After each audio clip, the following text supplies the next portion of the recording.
All right, so I want you to go ahead and write organizational patterns at the top of your paper.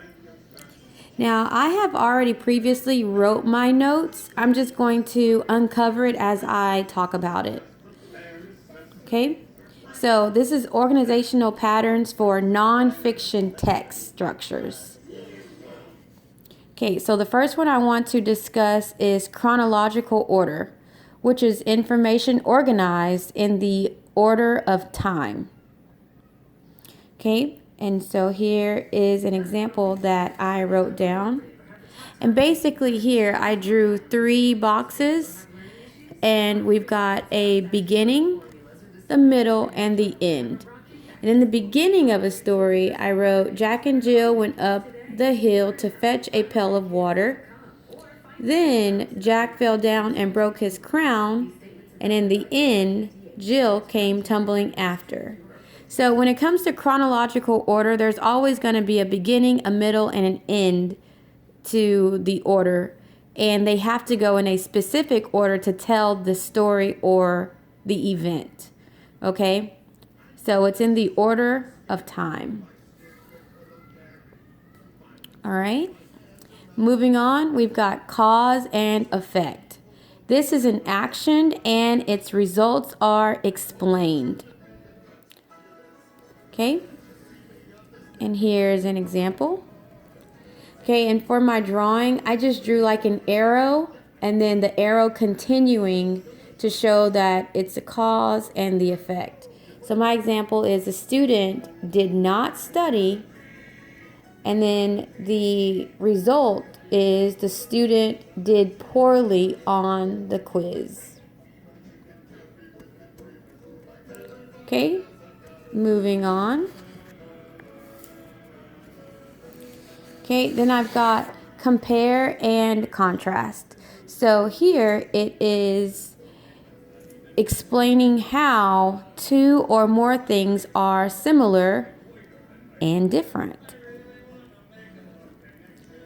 And here's my example. For example, I wrote apples and oranges, and I've got 2 circles here. I've got 2 circles, and where they meet in the middle are their similarities, how they are the same. So on one side I'm discussing apples, and on the other side I'm discussing oranges. And here, whenever you're doing a true compare and contrast, you want to make sure that with regard to which characteristic are we talking about. So here, with regard to colors, apples has a variety of colors, and oranges are simply just orange. So I have the same category on each side, comparing them all the way down. Okay, with regard to skin, apples have thin skin and oranges have thick skin. Okay, and in the middle, I could put pretty much anything I wanted to where they were similar. Okay, so this is what my paper is looking like so far.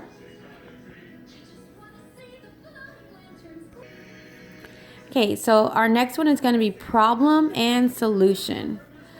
Basically, a problem is stated and an answer is suggested in the text. Okay, so that's the definition of problem and solution. And then my example here, I drew a problem. Student is running in the hall, which is my problem. And then the suggested solution is reminders to walk and stay safe. Okay, so problem and solution. Okay, moving on. My next one is going to be sequence and process. And this is basically information is listed step by step. It explains how to or how it happens. In the end, there's a product or some type of results that you get after you follow this step by step. Okay, and here's my example. So for my example, I kind of drew 4 circles going in one direction. So first I've got crack open eggs, and this is if you're going to make an omelet. Very simple instructions. So first, crack open eggs. Second, add toppings. Third, cook in skillet. And fourth, flip the omelet. Okay, and at the end of this, you should have an omelet ready to eat. Right? And the very last one I want to discuss is the spatial/description.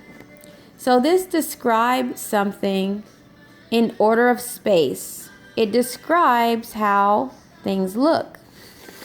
Okay, and here's an example of what I wrote. So based on my classroom,